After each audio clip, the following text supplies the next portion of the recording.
നമസ്കാരം ന്യൂസ് 4ലേക്ക് സ്വാഗതം. പ്രധാന വാർത്തകൾ. We will weave the tapestry of inclusive growth, all the challenges that are thrown our way. Jai Hind.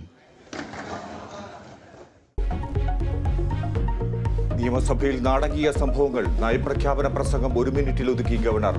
വായിച്ചത് ആദ്യ ഭാഗവും അവസാന ഭാഗവും മാത്രം. നിയമസഭയോടുള്ള അവഹേളനമെന്ന് പ്രതിപക്ഷം. ഗവർണർ ചട്ടപ്രകാരമുള്ള നടപടികൾ ചെയ്തുവെന്ന് മുഖ്യമന്ത്രി. നയപ്രഖ്യാപന പ്രസംഗത്തിൽ കേന്ദ്രത്തിന് രൂക്ഷ വിമർശനം.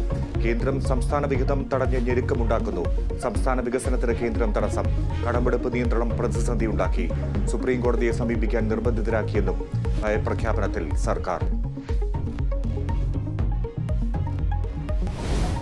മസാല ബോണ്ട് കേസിൽ ഇ.ഡി. സമൻസിനെ ഭയക്കുന്നത് എന്തിനെന്ന് കിഫ്ബിയോട് ഹൈക്കോടതി.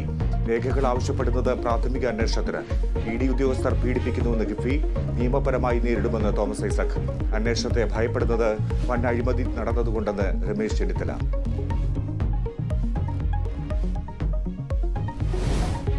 രഞ്ജിത്ത് വധക്കേസിൽ വിധി 30-ന്. മാവേലിക്കര അഡീഷണൽ സെഷൻസ് കോടതി വിധി പറയും. ശിക്ഷയിന്മേലുള്ള പ്രതികളുടെ വാദം പൂർത്തിയായി. പ്രതികൾക്ക് മാനസാന്തരത്തിന് അവസരം നൽകണമെന്ന് പ്രതിഭാഗം.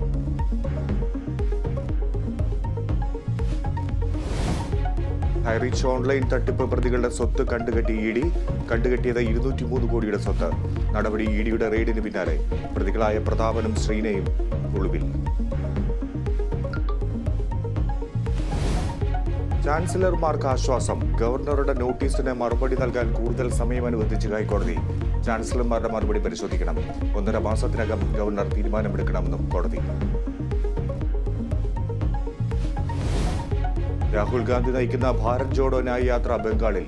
മമതയെ അനുനയിപ്പിക്കാൻ കോൺഗ്രസ് നീക്കം. ന്യായ് യാത്രയ്ക്കിടെ രാഹുൽ മമതയെ കണ്ടേക്കും.